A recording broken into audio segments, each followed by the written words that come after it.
Pemirsa, malam ini kita bertemu kembali di Indonesia Lawyers Club dengan tema yang paling hangat pekan ini, yaitu Ahok DPRD anggaran siluman. Siapa antunya?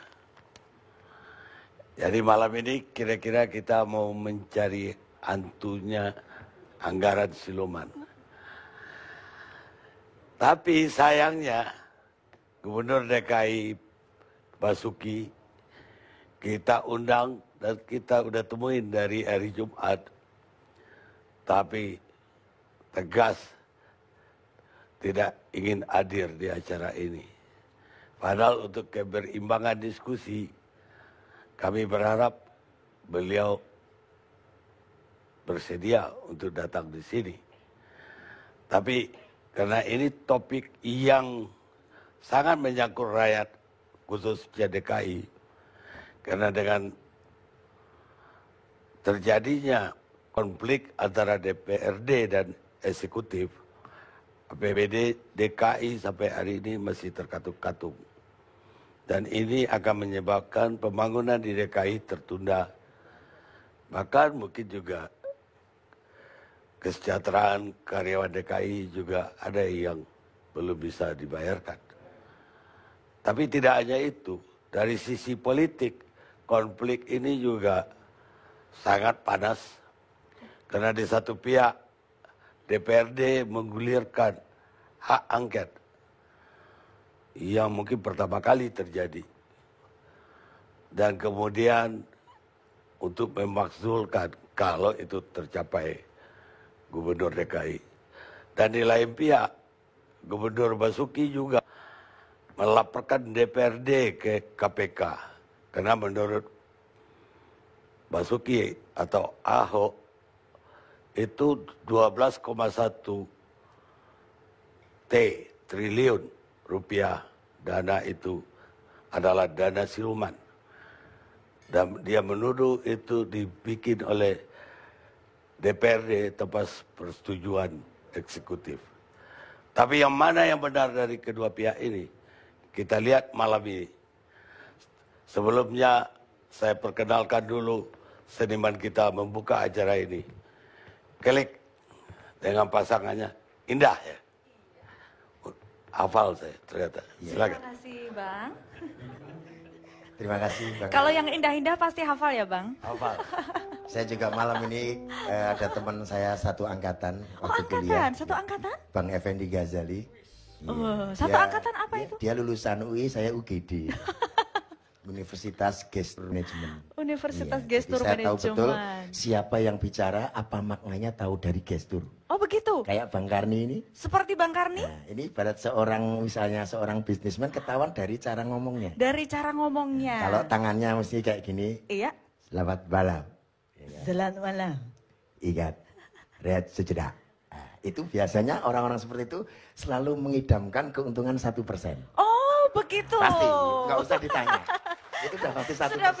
Sudah bisa dilihat ya. Kalau ada yang ngomong seorang pejabat tangannya saya dan Anda semua, pasti 5%. Saya dan Anda pasti 5%. Semakin itu nanti tangannya banyak, semakin tenang. Kayak begitu. presiden kita tempo dulu itu Iya. tangannya 2. Tangannya 2. Saya dan Anda semua. Saya dan Anda semuanya. Karena 10%. Tapi Karena 10%. Tapi ada Anda, orang itu kalau pidato dilematis. Dilematisnya? Maknanya sangat dalam. Tangannya ini masuk, keduanya masuk ke dalam kantong. Oh begitu. Ini masuk dilematis. ke dalam kantong. Dilematisnya kenapa? Karena dia bingung akan mengutarakan keuntungan 10% atau 11%. Itu yang satunya pasti nanti khusus untuk istrinya keuntungannya. Itu harus jelas. Ini jelas. Bicara masalah dana siluman siapa? Dana siluman siapa hantunya? Secara etimologi, makna dari siluman, Nah itu Endah dia. tahu? Nah mengenai siluman itu kalau kita melihat istilahnya, istilah siluman. Nah, maknanya. Itu kan mengerikan sekali ya. Maknanya adalah, Maknanya adalah sesuatu yang berbau fiktif tentunya. betul. Iya kan? Apalagi kalau bicara sesuatu yang berbau fiktif. Yang namanya fiktif itu pikirannya selalu negatif. Pikirannya selalu negatif. Makanya muncul istilah siluman. Siluman itu maknanya sistem mempermalukan teman. Ini yang bahaya. Nah, itu. Ini bahaya. Lah iyalah. Sistem mempermalukan teman. Karena- Berarti seperti Anda juga, nggak beda halnya dengan Anda. Saya kan seniman. Lah ya, Lu kalau seniman? Anda kan seniman, sama Seniman juga. apa? Senang menipu teman. Maknanya jadi itu aja jelas. Kalau bicara siluman itu ada dua. Ada dua. Itu. Siluman itu Dana ada dua. Siluman itu ada satu titipan murni, Titipan murni, terus Kedua, yang satunya lagi titipan paksa. titipan paksa. Titipan murni itu kong kaling kong, sudah ada kesepakatan. Oh, berarti sudah ada kesepakatan kedua belah Betul. pihak. Kalau titipan paksa itu memiliki makna. Memiliki makna. Maknanya Paksa, apa tuh kalau titipan pakai paksa? sarana ancaman. Ini yang paling bahaya. Pakai sarana Ini ancaman. bahaya. Itu yang membahayakan Karena ya. semuanya bersumber pada modus. Bersumber pada modus. Nah, modus sendiri itu maknanya Modus apa itu? itu modalnya dusta biasanya. Ini hati-hati. Modalnya Nah, ya. dusta. Nah. Jadi perlu warning ya. Nah. Hati-hati ya. Makanya ini kita perlu bicara. Kok saya juga pesan sama teman-teman DPR kalau bisa istilah komisi ini nanti coba diganti supaya kesannya nggak terlalu negatif. Oh, komisi-komisi misalnya seperti itu Misalnya ya. kalau DPRD komisi apa kesannya cari komisi terus. Saya ada usul. Misalnya kalau komisi-komisi itu diganti dengan bagian. Sama gitu. aja. Gimana? Begitu Kok masuk sama aja? nanti disangka cari bagian. Susah ini Oh, cari begitu, dulu. sama Heeh. aja ya? Yang membuat itu enak apa? Oh, tuh? begitu. Kata-kata paling pas jangan komisi, jangan bagian. Kesannya jangan, cari komisi. jangan komisi, jangan bagian. Nah, apa? Oh, misalnya seksi-seksi. Wah, ini nggak adil. Misalnya ada Nggak seksi-seksi. adil. Nggak adil. Kalau DPRD dikasih seksi-seksi, nanti didominasi anggotanya perempuan semua. Loh kok perempuan Nah, semua? seksi-seksi kan. Karena DPR itu kan maknanya dilarang pakai rok mini. Nah, tapi kan kita baru membahas DPRD. Ya gitu, iya, DPR. itu tadi. Makanya dimunculkan hak angket. Hak angket. Hak angket itu maknanya sepele. Angket. Angket, Itu maknanya apa ya? Angan-angan ketua. Angan-angan supaya ketuanya. semuanya bisa selesai kan gitu. Begitu. Tepat itu. sekali. Iya, itu tadi salah satunya. Nah, sekarang misalnya bicara hak. Sekarang saya nanya sama Endah. Gimana? Seorang ibu memberikan makan terhadap anaknya itu termasuk hak apa kewajiban? Seorang ibu Memberikan anak memberikan. makannya anak itu hak apa kewajiban? Loh, seluruh Indonesia juga tahu kalau itu adalah kewajiban dong. Salah. Loh, kok salah gimana sih? Ibu memberikan anak itu merupakan hak. Kok hak gimana Nah, ya? itu kan- Kewajiban kok hak Nah, itu- gimana? Nah itu kalau ngasih anaknya, ayo hak. Nggak mungkin tuh, ayo kewajiban. Nah ini yang logik bicara itu kan harus jelas gitu. Harus kan. jelas ya? Nah, iya. Oke. Oke, sekarang kita nyanyi dulu. Nyanyi Ya, dulu Caranya biar sudah makin malam. otot tidak tegang. Betul. Iya. Ayo dah. Yuk tepuk tangan semuanya. Saya kemarin. Bam bam duli duli bam bam, kini dewan bahas anggaran. Asik. Bam bam duli duli bam bam, orang bilang dana siluman. Ser ser duli duli ser ser, enggak usah pakai muter muter. Ser ser duli duli ser ser, jangan sampai malah jadi blunder. Ingat itu. Usul anggaran untuk membangun sekolah, niat mulia. Kini malah jadi masalah. Di sana sini kisruh kok semakin parah, seolah-olah mereka saling berebut jatah. Yuk sama-sama. Bam bam duli duli bam bam, ser ser duli duli ser ser. Bam bam duli duli bam bam, ser ser duli duli ser ser. Terima kasih. Terima kasih.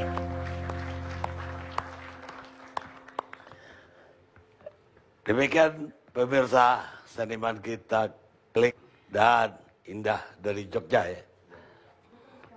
Lagi kita populerkan di ALC.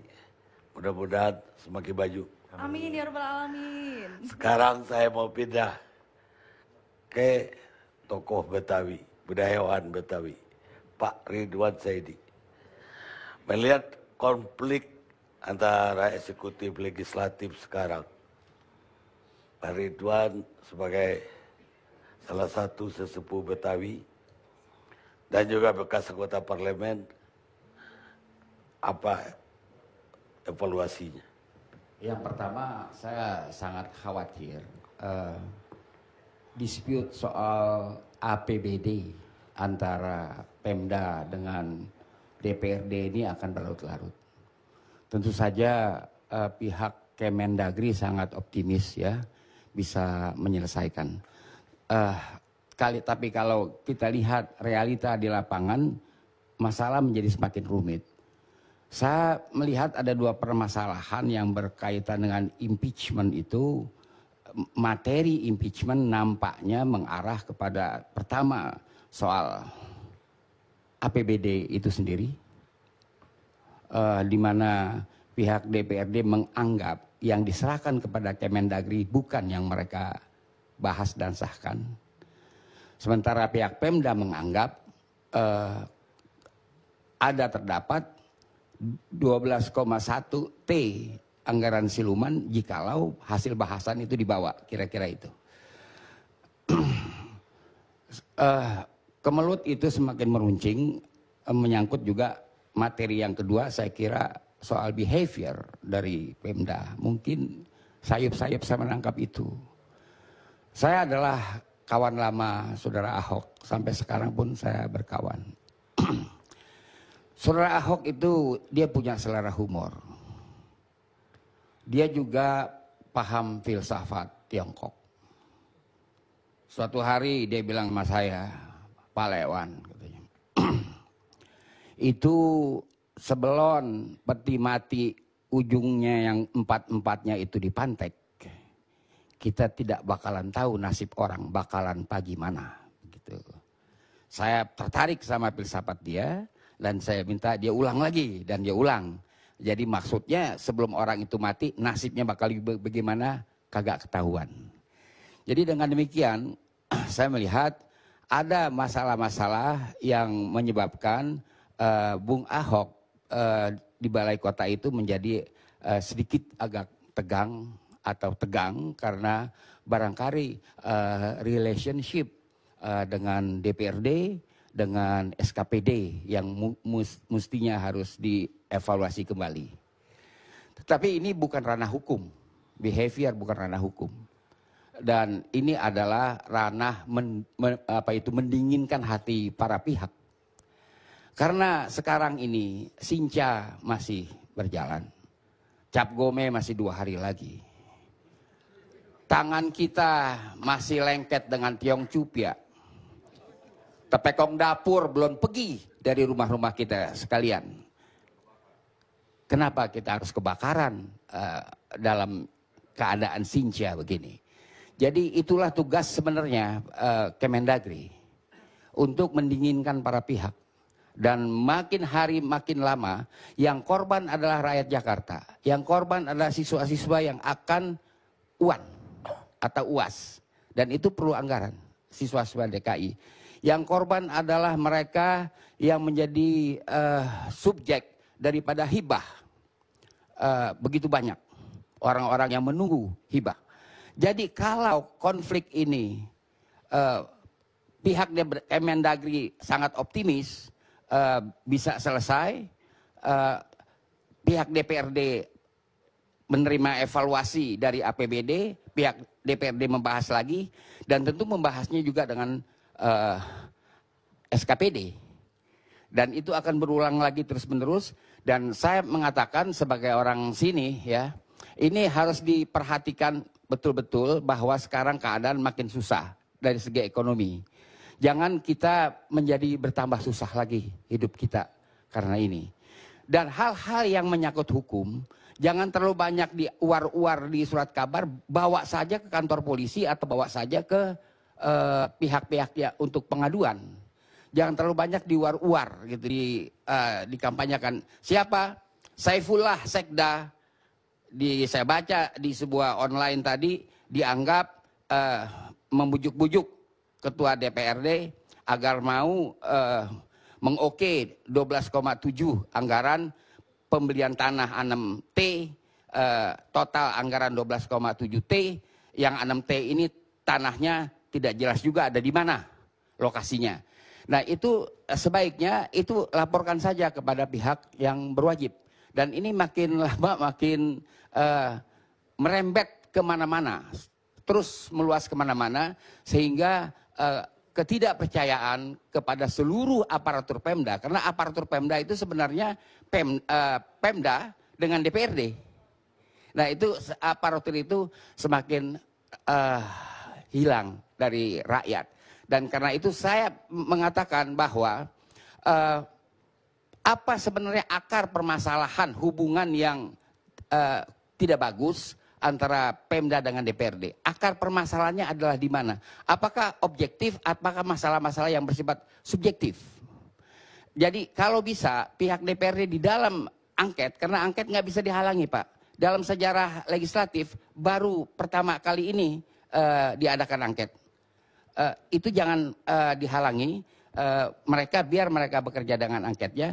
Dan itu supaya di dalam angket itu juga bisa terungkap sebenarnya apa faktor yang menyebabkan hubungan ini tidak serasi. Tidak pernah di dalam sejarah pemerintahan di DKI terjadi hubungan yang seburuk ini antara DPRD dengan Pemda DKI. Dan seharusnya Kemendagri turun tangan di dalam hal ini. Jadi jangan membiarkan kami ini menonton satu tontonan yang enak sih enak ya, tetapi kan berakibat kita akan kelaparan menyaksikan ini tontonan orang-orang di Jakarta. Saya bersyukur bahwa Jakarta sudah tidak ibu kota lagi de facto, dia pindah ke Bogor. Saya bersyukur de facto Pak ya. Tapi kalau seandainya saja ini masih merangkap ibu kota secara de facto, alangkah kita nggak enaknya, ya kan? Sebagai warga ibu kota, segalanya serba susah hidup. Mereka yang mengharapkan bantuan kan banyak itu, bantuan kartu Indonesia Sehat, kartu Indonesia pintar, kartu Indonesia Kaya, gitu kan? Kapan kita dapatnya? Kalau keadaan masih kayak begini, ya kan? Kapan kita? Kita udah menunggu kartu Indonesia Kaya. Kapan dapatnya? Jadi karena itu Pak, pada pandangan saya, mari kita coba bersikap dingin. Para pihak jangan lagi membuat pernyataan-pernyataan yang galak-galak gitu ya. Yang galak-galak kita kurangi. Kita kurangi keinginan kita. Karena mumpung Topekong Dapur belum pergi, 2 hari lagi dia pergi. Nanti Topekong Dapur nggak mau singgah di rumah kita kalau kita galak. Kan begitu. Jadi karena itu marilah semua pihak kurangi pernyataan-pernyataan yang keras. Mari kita dingin, karena bagaimanapun juga DPRD yang sekarang adalah pendukung Gubernur Ahok. Mereka mendukung bagaimanapun juga. Nah, boleh dikatakan apakah tidak bisa bicara dari hati ke hati para pihak? Apakah karena pihak Kemendagri yang sedengar mengundang sepihak-sepihak? Itu saya rada kecewa juga Pak. Yang sampai hari ini kan Bapak mengundang sepihak-sepihak.